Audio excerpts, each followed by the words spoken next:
എടാ നീ നിന്നോടൊപ്പം ബ്ലഷ് ചെയ്യുന്ന നീ ആ കിസിനെ ആലോചിച്ചിട്ടല്ലാടാ നിന്നെ മിങ്ങിനിട്ട് അടിക്കാൻ തുടങ്ങും. അങ്ങനെ പരസ്പരം തമാശക്ക് അവർ രണ്ടുപേരും കൂടെ അടികൊണ്ടിരിക്കും. അങ്ങനെ ഇവർ രണ്ടുപേരും അടികൂടിന് ശേഷം നമ്മുടെ മിങ് എല്ലാവരും റൂമിൽ പോയി ഗായ്സ് ഗ്രിൽഡ് ചിക്കൻ റെഡിയായി ഇറങ്ങി വാടാ പുറത്ത് എന്നിനെ ഓരോരുത്തന്മാരെ ശല്യപ്പെടുത്തി അവരുടെ ഡോറെല്ലാം തട്ടിക്കൊണ്ടിരിക്കും. അപ്പോഴാണ് ഈ സൗണ്ട് കേട്ട് നമ്മുടെ ഹുവ ഡോർ നോക്കുമ്പോൾ ജിങ് ഷാൻഷായ്ക്ക് വേണ്ടി ഇടാൻ തന്ന ഡ്രസ്സ് അവിടെ വെച്ചേക്കുന്നത്. അപ്പൊ തന്നെ അവന് മനസ്സിലായി ഷാൻഷായ് ഇവർ സംസാരിച്ചെല്ലാം കേട്ടെന്ന്. അങ്ങനെ മിങ് സന്തോഷത്തോടെ ചെന്നിന്റെ കൂടെ ഫുഡെല്ലാം റെഡിയാക്കുമ്പോഴാണ് ഇത് കണ്ട് യാനിഫെങ്ങും കൂടെ എടാ മിങ് സത്യത്തിൽ നീയാണ് ഈ മീനൊക്കെ പിടിച്ച് ഇതിന് അവന്മാർ വയ്ക്കും. അപ്പോഴാണ് അവനും പിന്നല്ലാതെ ഞാനാടെ ഈ ഒരു ബക്കറ്റ് ഫുള്ളും പിടിച്ച് എങ്ങനെയുണ്ട് ഇതിന് അവൻ പറഞ്ഞോടെ ഇവന്മാരുണ്ട് വരും നീ മീൻ പിടിക്കാറൊക്കെ ആയോടാ ഇനി ഞങ്ങളൊന്നും നിന്റെ കൂടെ കൂടത്തില്ല എന്നിന് അവന്മാരെല്ലാം തമാശ സംസാരിച്ചോണ്ടിരിക്കും. അപ്പോഴാണ് ഷാൻഷായോട് ഒറ്റയ്ക്കുന്നുണ്ട് ഹുവ അടുത്തേക്ക് വന്നിട്ട് ഷാൻഷായ് ഞങ്ങൾ സംസാരിച്ചെല്ലാം നീ കേട്ടോ എന്നിന് അവനും ചോദിക്കുമ്പോഴാണ് അവളും സോറി എനിക്ക് ജിന്തെന്ന ഡ്രസ്സ് തിരിച്ചു തരാൻ വേണ്ടി ഞാൻ വന്ന് അപ്പോഴാണ് ഞാൻ അറിയാതെ ഇതൊക്കെ കേട്ടുപോയ പക്ഷെ നീ ഇത്രയ്ക്കും വെറുക്കും ഞാൻ അറിഞ്ഞില്ല എന്തായാലും എന്റെ മനസ്സിൽ നിനക്ക് എപ്പോഴും ഒരു നല്ല സ്ഥാനമുണ്ട് എന്നിന് അവളും പറയുമ്പോഴാണ് ഇത് കേട്ടവനും ഷാൻഷായ് ഞാൻ നിന്നെ വെറുക്കുവാണെങ്കിൽ പിന്നെ നിന്നെ ഞാൻ നിനക്ക് പ്രശ്നം വരുമ്പോഴൊക്കെ ഹെൽപ്പ് ചെയ്താ എന്നിന് അവനും പറഞ്ഞിട്ട് അകത്തേക്ക് പോകും. അപ്പോഴാണ് ഇവന്മാർ രണ്ടുപേരും കൂടെ മിങ്ങിനോട് എടാ ഇനി നീ എത്ര കാലം അവനോട് ഇങ്ങനെ മിണ്ടായിരിക്കും അല്ലെങ്കിൽ എപ്പോഴത്തെ പോലെ അവൻ വന്ന് മിണ്ടാലും നീ മിണ്ടത്തുള്ളൂ എന്നിന് ഇമാലും ചോദിക്കുമ്പോഴാണ് മിങ്ങും ആര് പറഞ്ഞു ഞാൻ തന്നെ പോയി മിണ്ട എന്നിന് അവന് ആ ഗ്രിൽഡ് ചിക്കൻ എടുത്തോണ്ട് ഹുവയ്ക്ക് കൊണ്ടേ കൊടുക്കും. അങ്ങനെ അതോടെ ഇവർ രണ്ടുപേരെ പ്രശ്നമെല്ലാം സോൾവ് ആയി. അങ്ങനെ ട്രിപ്പെല്ലാം കഴിഞ്ഞ് ഇവരെല്ലാം തിരിച്ച് വീട്ടിലേക്ക് പോകുമ്പോഴാണ് നമ്മുടെ മിങ്ങ് സന്തോഷത്തോടെ ഷാൻഷായ് കിസ്സയൊക്കെ ആലോചിച്ച് അവനിന് ഹാപ്പിയായി ഡാൻസ് കളിച്ചോണ്ടിരിക്കും. അതേസമയം കോളേജ് മൊത്തം നമ്മുടെ ഷാൻഷായ് മിങ്ങും കൂടെ കിസ് ചെയ്ത കാര്യം മൊത്തത്തിൽ പകർന്നുപോയി. അപ്പോഴാണ് ആ ക്ലാസ് വിടുന്ന രണ്ട് പെമ്പിള്ളേരും പരസ്പരം സംസാരിച്ചോണ്ടിരിക്കും. ഇവള് ഹുവയുടെ പുറയിൽ പോയിക്കൊണ്ട് മിങ്ങിനെ കിസ് ചെയ്യുന്നു ഇവൾക്ക് നാണമാനൊന്നുമില്ല ഇതിന് അവരണ്ടേരൊക്കെ സംസാരിക്കുന്ന ഫ്രണ്ട് ഇരുന്ന് ലീ കേട്ടോണ്ടിരിക്കും. അപ്പോഴാണ് അവരണ്ടേരും ലീ ഷാൻഷായ് നിന്നെ ട്രിപ്പിന് വിളിച്ചോണ്ടോ ഇല്ല എന്നിന് അവൾക്ക് ദേഷ്യം വരുന്ന പോലെ ചോദിക്കും. ഇത് കേട്ട് ലീയും ചെറുതായിട്ട് ഇമോഷണൽ ആകും. അതേസമയം ചെന്നി ഷാൻഷായോട് പറഞ്ഞോണ്ടിരിക്കും ഷാൻഷായ് ഇന്നലത്തെ ട്രിപ്പ് തൊട്ട് എന്റെ ഫ്രണ്ട്സ് ആയി ഞാൻ തന്ന ഫുഡൊക്കെ അവർക്ക് ഇഷ്ടപ്പെട്ടെന്ന് പറഞ്ഞു ഇതിന് അവന് സംസാരിച്ചോണ്ടിരിക്കുമ്പോഴാണ് ബാക്കി കൂടെ യാങ്ങും ഫെങ്ങും കൂടെ അവന്റെ തലയടിച്ചിട്ട് പോകുന്നത്. അപ്പോഴാണ് അവനും കണ്ടോ ഫ്രണ്ട്സ് ഒക്കെ ഇല്ലെങ്കിൽ തമാശക്ക് അടിച്ചിട്ട് പോകുന്നത് എന്നിന് അവനും പറഞ്ഞോണ്ടിരിക്കുന്നതൊക്കെ നമ്മുടെ ഷാൻഷായും കേൾക്കാതെ ഹുവയെ കുറിച്ച് ഇങ്ങനെ ഓർത്ത് ഫീൽ ചെയ്തോണ്ടിരിക്കും. അതിനെ ശിവരണ്ടേരും കൂടെ ലോക്കറിൽ ചെന്ന് ഷാൻഷായ് അവളുടെ ഷൂ എടുക്കാൻ നോക്കുമ്പോഴാണ് അതിനകത്ത് ഷൂ കാണത്തില്ല. അപ്പോഴാണ് ബാക്കിൽ ഇരുന്ന് നമ്മുടെ മിങ്ങും ഷൂ ആണോ മോളെ ലുക്ക് അറ്റ് ഹിയർ എന്നിന് അവൻ ചിരിച്ചോണ്ട് അവിടെ നിൽക്കും. അപ്പോഴാണ് ഇത് കണ്ട അവളും എടാ എന്റെ ഷൂ എന്തിനാണ് നീ ഇട്ട ആകുള്ള ഷൂ അത് നീ കീറി കളഞ്ഞ എന്നിന് അവൾ ചൂടാൻ വരാണ് അവനും അയ്യോ നിന്റെ ഷൂ ആയിരുന്നു അതുകൊണ്ടല്ല എനിക്ക് സൈസ് ചേരാത്ത എന്നിന് അവനും കളിയാക്കുമ്പോൾ അവളും ദേഷ്യപ്പെട്ട് ഇപ്പോഴും കൊച്ചുള്ളാരെ പോലെ ആണല്ലോ നീ കുറച്ചെങ്കിലും വളരെ കുട്ടി എന്നിന് അവളും പറഞ്ഞിട്ട് അവിടെ നിന്ന് പോകും. അപ്പോഴാണ് ഇവനെ കണ്ട് യാങ്ങും ഫെങ്ങും കൂടെ അയ്യേടാ മിങ് ഇവളുടെ ഈ ഷൂ ഇടാൻ വേണ്ടിയാണോ നീ അത്യാവശ്യം ഒരു കാര്യം ഉണ്ടെന്ന് പറഞ്ഞ് ഞങ്ങളെ രാവിലെ ഇവിടെ വിളിപ്പിച്ച ഇങ്ങനത്തെ മെച്ചൂറില്ലാത്ത ഫ്രണ്ട് ഇനി ഞങ്ങൾക്ക് വേണ്ട എന്നിന് അവന്മാരും പറയുമ്പോഴാണ് ഇത് കേട്ട് മിങ്ങും ചിരിച്ചോണ്ട് ആര് പറഞ്ഞറാ ഇതെന്റെ വെറും ഒരു ഫസ്റ്റ് പ്ലാനാ ഇനിയാണ് എന്റെ മെയിൻ പ്ലാൻ അതായത് ഞാൻ അവളുടെ പുറകെ നടന്നിങ്ങനെ അവളെ വീഴ്ത്തിക്കും അതിനുശേഷം ഞാൻ അപ്പൊ തന്നെ അവളെ ബ്രേക്കപ്പ് ചെയ്ത് അവളെ വിഷമിപ്പിക്കും എങ്ങനെയുണ്ട് എന്റെ പ്ലാൻ എന്നിന് അവനും പറയുമ്പോഴാണ് അവന്മാരും എനിക്കൊന്നും വിശ്വാസമില്ലേ ഞാൻ വിചാരിക്കുന്നത് നീ പുറകെ നടന്ന് നീ അവസാനം അവളെ ഇഷ്ടപ്പെടുന്ന എന്നിന് അവന്മാരും പറയുമ്പോഴാണ് മിങ്ങും എടാ ഞാൻ ഞാൻ ഒരിക്കലും ഇങ്ങനത്തെ പാവപ്പെട്ടവരൊന്നും സ്നേഹിക്കത്തില്ല എന്നിന് അവന് മാസിട്ട് അറിയുമ്പോൾ ഇത് കേട്ട അവന്മാരും ഇറങ്ങിപ്പോടാ അവന്റെ മാസ് എന്നിന് അവന്മാരുടെ ഒരു മൈൻഡ് ചെയ്ത് അവിടെ നിന്ന് പോകും. അതിനുശേഷം ഷാൻഷായ് മുകളിലേക്ക് ചെല്ലുമ്പോഴാണ് അവിടെ ഹുവ വരയ്ക്കോ എന്ന പേരില് ജിങ്ങിന്റെ ഫേസ് കൊളവാക്കി ഇങ്ങനെ വരച്ചോണ്ടിരിക്കും. അപ്പോഴാണ് ഇത് കണ്ട് അവളുടെ അടുത്തേക്ക് ചെന്ന് ഹുവ നീ വരയ്ക്കോ ഉദ്ദേശിച്ചത് ജിങ് അല്ലേ എന്നിന് അവളും ചോദിക്കുമ്പോഴാണ് അവനും നിന്നെ കണ്ടിട്ട് അങ്ങനെ തോന്നിയോ പാവം അവളിത് കണ്ട് എന്നെ അടിയും എന്നാലും എന്നെ കൊണ്ട് ഇത്രയ്ക്ക് വരയ്ക്കാൻ പറ്റത്തുള്ളൂ എന്നിന് അവനും പറഞ്ഞോണ്ടിരിക്കുമ്പോഴാണ് ഷാൻഷായ് അവന്റെ തല ചോക്കൊടി ഉണ്ടെന്ന് പറയും. അപ്പൊ ഇത് കേട്ട് അവനും എവിടെ ചോക്കൊടി നീയും തുടച്ചല്ലോ എന്നിന് അവനും കുനിയുമ്പം അവളും തിരിച്ചോണ്ടെങ്കിൽ തുടച്ചോണ്ടിരിക്കും. അപ്പോഴാണ് അതേസമയം ദൂരെ ഇരുന്ന് ഷാൻഷായുടെ ക്ലാസ്സിൽ പിടിക്കുന്ന രണ്ട് പെമ്പിള്ളേരും ഇവരെങ്ങനെ വീഡിയോ എടുക്കുന്നത്.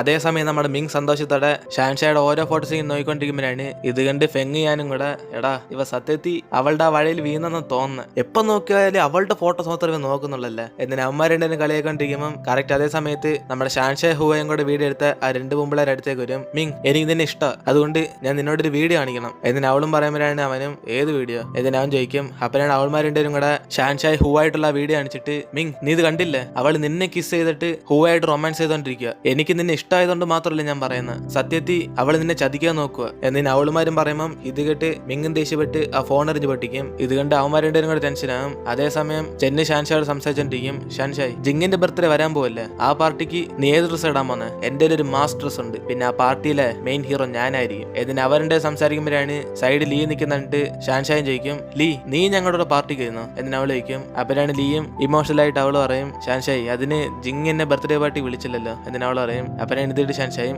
അതിനിപ്പോ എന്തുവാ ജിങ് പറഞ്ഞ് എന്റെ ഫ്രണ്ട്സിനെല്ലാം വിളിച്ചോണ്ട് വരാൻ നീ എന്റെ ഫ്രണ്ട് അല്ലേ വാ നമുക്ക് എല്ലാവർക്കും ഒരുമിച്ച് പോകാം എന്നിന് അവൾ പറഞ്ഞോടെ നമ്മുടെ ജിങ്ങിന് സന്തോഷമായിട്ട് പെട്ടെന്ന് അവളുടെ ഉള്ള പൈസക്കെല്ലാം ഒരു പുതിയ ഡ്രസ്സ് ഓർഡർ ചെയ്യും. എന്നിട്ട് ഷാൻഷായും അവളുടെ ബുക്കൊക്കെ തപ്പിക്കൊണ്ടിരിക്കുമ്പോഴാണ് അവളുടെ ബുക്ക് ഹുവയെ കാണാൻ പോയപ്പോൾ മറന്നവിടെ വച്ചെന്ന് ഓർമ്മ വരുന്നത്. അങ്ങനെ അത് കാരണം അവള് മുകളിൽ ചെന്ന് എടുക്കുമ്പോഴാണ് കറക്റ്റ് അവിടേക്ക് നമ്മുടെ മിങ് ഇങ്ങനെ വരുന്നത്. അങ്ങനെ അവനെ കണ്ടിട്ടും അവള് മൈൻഡ് ചെയ്ത് പോകാൻ നോക്കുമ്പോൾ മിങ് അവളെ തടഞ്ഞിട്ട് അപ്പോ സത്യമല്ല അവരൊക്കെ പറഞ്ഞത്, നീ ഇവിടെ വരുന്നത് ഒരു കാരണമുണ്ട് എന്നിന് അവനും പറയാൻ തുടങ്ങുമ്പോൾ ഇത് കേട്ട് അവൾക്കൊന്നും മനസ്സിലാവാതെ നീ എന്തോ പറയുന്നത്, മാറി ഞാൻ ഒന്ന് പോട്ട് എന്നിന് അവളും പോകാൻ നോക്കുമ്പോഴാണ് വീണ്ടും അവനും തടഞ്ഞിട്ട് ഷാൻഷായി ഒന്നും അറിയാത്ത പോലെ ഇങ്ങനെ ആക്ട് ചെയ്യല്ലേ, ഞാൻ എന്തോ പറയാൻ വരുന്നതെന്ന് നിനക്കും അറിയാം, നിങ്ങൾ രണ്ടുപേരും കൂടെ എന്നെ ചതിക്കുമല്ല എന്നിന് അവൻ ആ ദേഷ്യത്തിൽ മതിലിട്ട് ഇടിക്കും. അങ്ങനെ ഇത് കണ്ടവിടെ ഷാൻഷായും പേടിച്ചിട്ട് അവൾ അവിടെ നിന്ന് ഓടി രക്ഷപ്പെടാൻ നോക്കും. അപ്പോഴാണ് തെന്നടിച്ച് വീഴുന്നത്. അതേസമയം അവിടേക്ക് നമ്മുടെ മിങ്ങും വരുമ്പം ഇത് കണ്ട് അവളും പേടിച്ചോണ്ട് മിങ് എന്റെ അടുത്തേക്ക് വരല്ല് എന്നിന് അവളും പറഞ്ഞോണ്ടിരിക്കും. അങ്ങനെ ഇതൊന്നും കേൾക്കാതെ മിങ് അടുത്തേക്ക് ചെന്ന് അവളെ ഫോഴ്സ് ചെയ്ത് സൈഡിലാക്കി അവനും കിസ് ചെയ്യും. അപ്പോഴാണ് അവളും കരഞ്ഞോണ്ട് പ്ലീസ് എന്നെ ഒന്നും ചെയ്യല്ല് എന്നിന് അവളും പറയുമ്പം ഇത് കേട്ട് അവനും കൈവിട്ടിട്ട് അവള് കരയുന്നുണ്ട് അടുത്തേക്ക് വന്നിട്ട് പറയും, ഷാൻഷായ് ഞാൻ നിന്നെ ഉപദ്രവിക്കണമെന്ന് വിചാരിച്ചിട്ടില്ല, എന്തായാലും ഞാൻ ഇപ്പൊ ചെയ്തത് തെറ്റാ, സോറി എന്നിന് അവനും അടുത്തേക്കൊന്ന് പറയും. അതിനുശേഷം ഷാൻഷായ് വീട്ടിലേക്ക് ചെല്ലുമ്പോഴാണ് അവളുടെ ഡ്രസ്സിലെ ചോര കണ്ടിട്ട് അച്ഛനമ്മയും കൂടെ ഷാൻഷായ് നിന്റെ ഡ്രസ്സിൽ എന്തോ ചോര എന്നിന് അവരോയ്ക്കുമ്പോഴാണ് അവളും അതൊന്നുമില്ല അച്ഛാ അത് ജസ്റ്റ് പെയിന്റാ എന്നിന് അവൾ എന്തായാലൊക്കെ പറഞ്ഞിട്ട് പെട്ടെന്ന് റൂമിൽ ചെന്ന് നടന്നേക്കാലോ വെച്ച് അവളിങ്ങനെ കരഞ്ഞോണ്ടിരിക്കും. എന്നിട്ട് ഇപ്പൊ അടുത്ത ദിവസം ഷാൻഷായും കോളേജിലേക്ക് പോകുമ്പോഴാണ് അവളുടെ ഓപ്പോസിറ്റ് കൂടെ നമ്മുടെ മിങ്ങും നടന്നു വരുന്നത്. അങ്ങനെ അവനെ കണ്ടതോടെ ഷാൻഷായ് ഒന്നും പറയാതെ അവൾ അവിടെ നിന്ന് വന്ന വഴിക്കനെ തിരിച്ചുവിടും. ഇതും കണ്ട് അവനും ചെറിയ ഇമോഷണലായി അവൻ അവളുടെ പുറകെ പോകാതെ അവനും തിരിഞ്ഞടക്കും. അതിനെ ഷെഫ് എല്ലാവരും കൂടെ ഒരുമിച്ച് സംസാരിച്ചോണ്ടിരിക്കും. അപ്പനാണ് ഫെങ്ങും എടാ മിങ് നിന്റെ കൈക്ക് എന്തോ പറ്റിയാടാ, നീ മതിലിടിച്ചു ഞാൻ അറിഞ്ഞില്ല എന്നിന് അവൻ അതിനെ കുറിച്ച് ചോദിക്കുമ്പോൾ ഇത് കേട്ട് മിങ്ങും മൈൻഡ് ചെയ്യാതെ എടാ ഞാൻ ഇപ്പൊ ക്ലാസ്സിന് പോവാ എന്നിന് അവൻ അവിടെ നിന്ന് പോകും. അപ്പനാണ് ഇത് കേട്ട് ഞാനും അവൻ ഏത് കാലത്താടാ ക്ലാസ്സിന് പോയാ, മിക്കവാറും അവനെ ഇടിച്ചത് ഷാൻഷായ് ആയിരിക്കും. എടാ ഹുവ നിനക്ക് ഷാൻഷായ് തമ്മിൽ എന്തോടെ ബന്ധം എന്നിന് ഇവരുടെയും ചോദിക്കുമ്പോൾ നമ്മുടെ ഹുവ ഒന്നും പറയാൻ സൈലന്റ് ആയിട്ടിരിക്കും. അതേസമയം ജിങ്ങിന്റെ ബർത്ത്ഡേ പാർട്ടി പോകാൻ വേണ്ടി ഷാൻഷായ് ജിയാങ്ങിനും കൂടെ ഇൻവൈറ്റ് ചെയ്യുമ്പോഴാണ്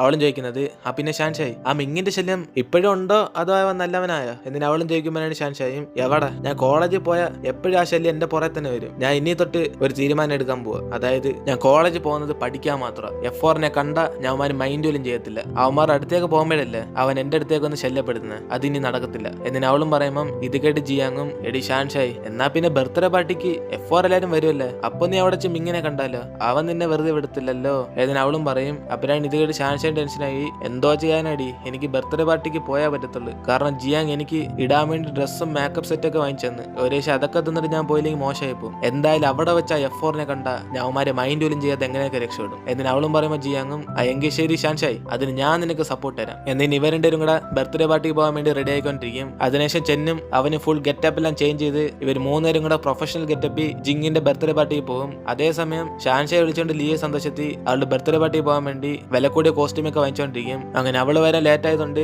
ഇവരെല്ലാം ഇങ്ങനെ അകത്തേക്ക് കയറുമ്പോഴാണ് F4 അവിടെ മാസമായിട്ട് വരുന്നത്. അങ്ങനെ ഇത് കണ്ട് ഷാൻഷായും പേടിച്ച് സൈഡിൽ ചെന്ന് ഒളിയും. അപ്പോഴാണ് ചെന്നും ജിയാങ്ങിനോട് ജിയാങ് നമ്മുടെ ഷാൻഷായെ ശല്യപ്പെടുത്തുന്ന മിങ്ങിനെ കുറിച്ച് നീ കേട്ടിട്ടല്ലേ ഉള്ളു, അത് ദോ അവനാ എന്നിന് അവൾക്ക് പരിചയപ്പെടുത്തി കൊടുക്കും. അതേസമയം ഷാൻഷായ് ഒളിഞ്ഞിരിക്കാന്ന് പറഞ്ഞ് അവൾക്ക് മാത്രമേ തോന്നത്തുള്ളൂ, കാരണം F4 വന്നപ്പോ തന്നെ നമ്മൾ ഷാൻഷായെ കണ്ടിട്ട് ആ ഷാൻഷായ് നിന്റെ ഡ്രസ്സ് എല്ലാം കൊള്ളല്ല, ഇന്ന് കാണാൻ നിന്നെ ക്യൂട്ടാ എന്നിന് അവരെല്ലാം പറഞ്ഞിട്ട് പോകും. അങ്ങനെ ഇതും കേട്ട് ഷാൻഷായും എങ്ങനെയൊക്കെ മിങ്ങിന്റെ അടുത്ത് രക്ഷപ്പെടണമെന്ന് അവൾ ടെൻഷൻ ആയിരിക്കുമ്പോൾ മിങ് സംസാരിക്കാൻ വേണ്ടി അടുത്തേക്ക് വരാൻ നോക്കും. അവരാണ് അവന്റെ ഫ്രണ്ടിലേക്ക് വേറൊരു പെണ്ണ് വന്നിട്ട് മിങ് എനിക്ക് കുറെ വർഷമായിട്ട് നിങ്ങൾ ഇഷ്ടം എന്നിന് അവനായിട്ട് സംസാരിക്കാൻ തുടങ്ങുമ്പോൾ ആ ഗ്യാപ്പിൽ ഷാൻഷായ് അവിടെ എസ്കേപ്പ് ആയി പോകും. അങ്ങനെ അകത്ത് പാർട്ടി നടന്നുകൊണ്ടിരിക്കുമ്പോഴാണ് നമ്മുടെ ലീയും ഒരു വില കൂടിയ ഡ്രസ്സൊക്കെ വാങ്ങിച്ചിട്ട് അവൾ അവിടേക്ക് വരുന്നത്. അപ്പോഴാണ് അവളെ പോകാൻ സമ്മതിക്കാതെ ബോഡി ഗാർഡും മോളെ ഇങ്ങനെ വഴി പോകുന്നവർക്കൊന്നും എൻ്റർ ആവാൻ സാധിക്കത്തില്ല, നിന്റെ ഇൻവിറ്റേഷൻ കാർഡ് ഉണ്ടോ എന്നിന് അവർ ചോദിക്കുമ്പോഴാണ് ലീയും ഞാൻ ജിങ്ങിന്റെ ഫ്രണ്ടാ, കൂടാതെ അവരുടെ കോളേജിൽ ഞാനും പഠിക്കുന്നത് എന്നിന് അവൾ ഓരോന്ന് പറഞ്ഞു നോക്കുമ്പോൾ ഇത് കേട്ട് ആ ബോഡി ഗാർഡും സമ്മതിക്കാതെ ഇല്ല മോളെ ഇൻവിറ്റേഷൻ കാർഡ് ഉണ്ടെങ്കിൽ മാത്രമേ ഇതിനകത്ത് കയറ്റത്തുള്ളൂ എന്നിന് അവർ തടഞ്ഞു നിർത്തും. അപ്പോഴാണ് ലീയും ഷാൻഷായ് വിളിക്കാന്ന് പറഞ്ഞ് അവളെ ഫോൺ ചെയ്ത് നോക്കും. പക്ഷെ ഷാൻഷായ് F4നെ കണ്ട് ഒളിഞ്ഞിരിക്കുന്നുണ്ട്, അവള് ഫോൺ എടുക്കത്തില്ല. അങ്ങനെ കുറെ പ്രാവശ്യം ലീയും പുറത്തിരുന്ന് നമ്മൾ ഷാൻഷായ് വിളിക്കാൻ വേണ്ടി ട്രൈ ചെയ്തോണ്ടിരിക്കും. അങ്ങനെ അവസാനം വരെ അവള് ഫോൺ എടുക്കാത്തോണ്ട് ഇവൾ അകത്തേറാൻ പറ്റാത്ത നാണക്കേടിന്റെ വിഷമത്തിൽ അവൾ അവിടെ നിന്ന് പോകും. അതേസമയം പാർട്ടി വെച്ച് നമ്മുടെ ജിയാങ്ങും ഷാൻഷായ് അവിടെ പോകുന്ന അന്വേഷിക്കാൻ വേണ്ടി ഡ്രിങ്ക്സ് എടുത്തോണ്ട് അവളിങ്ങനെ ചുറ്റിക്കൊണ്ടിരിക്കും. അപ്പോഴാണ് അറിയാതെ ഒരു ബിസിനസ്മാന്റെ കോട്ടി ചെന്നിരിക്കുന്നത്. അങ്ങനെ അതോടെ അയാളും ദേഷ്യപ്പെട്ട് എന്തോ മോളെ കാണിക്കുന്നത്, ഈ പ്രായത്തിൽ തന്നെ കാഴ്ചക്കുറവോ, കുഴപ്പമില്ല നീ തന്നെ നിന്റെ കൈ കൊണ്ട് ഇത് തുടച്ച എന്നിന് അയാളും എങ്ങാന്ന് വിചാരിച്ച് നമ്മുടെ ജിയാങ്ങിനെ ഫ്ലേർട്ട് ചെയ്യും. അപ്പോഴാണ് കറക്റ്റ് അതേസമയം നമ്മുടെ യാൻ അവിടെ എൻട്രി കാണിച്ച് എന്തോടെ പ്രശ്നം, കോട്ടിനകത്ത് ജ്യൂസ് അല്ലേ ചെയ്യുന്നുള്ളു, ആദ്യമേ കഴിവ് അറിയാതെ പറ്റിയതിന് ഇത്ര സീൻ വേണ്ട എന്നിന് അവനും പറയുമ്പോഴാണ് അയാളും അത് പറയാൻ നീ ആരാടാ എന്നിന് അയാൾ തിരിച്ചു ചോദിക്കും. അപ്പോഴാണ് ഇത് കേട്ട് ഞാനോ ഇവളുടെ ബോയ് ഫ്രണ്ടാ എന്നിന് അവനും പറഞ്ഞോടെ അയാൾ തിരിച്ചൊന്നും പറയാതെ അവിടെ നിന്ന് പോകും. അങ്ങനെ ഈ ഷോക്ക് നമ്മുടെ ജിയാങ്ങും നിനക്ക് ഇപ്പോഴും എന്നെ ഓർമ്മയുണ്ടോ, ഞാൻ വിചാരിച്ചു നീയൊക്കെ എന്നെ മറന്നാണെന്ന് എന്നിന് അവൾ പറയുമ്പോഴാണ് അവനും നിന്നെ എങ്ങനെ ഞാൻ മറക്കും, മിസ് മിൽക്ക് ടീ കടയിലെ സ്പെഷ്യൽ ടീ എന്ന് പറഞ്ഞ എന്റെ പൈസ ഫുള്ളും വാങ്ങിച്ചില്ല എന്നിന് അവനും പറയുമ്പോ തന്നെ അവളും ഇപ്പോഴും ആ മിൽക്ക് ടീ ഒക്കെ ഓർമ്മയുണ്ടോ, എങ്കിൽ ശരി ഞാൻ എന്റെ കൂട്ടുകാരെ അന്വേഷിച്ചോണ്ടിരിക്കുക ഞാൻ പോകുന്നു എന്നിന് അവൾ അവിടെ നിന്ന് ഷാൻഷായ് അന്വേഷിച്ചോണ്ടിരിക്കും. അങ്ങനെ അതോടെ നമ്മൾ ഇന്നത്തെ എപ്പിസോഡ് എടുത്തിരുന്നു. വീഡിയോ ഇഷ്ടപ്പെട്ട വീഡിയോ ലൈക്ക് ചെയ്തിട്ട് മറക്കാൻ നിങ്ങളുടെ ഫ്രണ്ട്സ് ഫ്രണ്ട്സിനെ ഷെയർ ചെയ്യുക. ഇനിയിപ്പോൾ നമുക്ക് അടുത്ത എപ്പിസോഡിൽ കാണാം.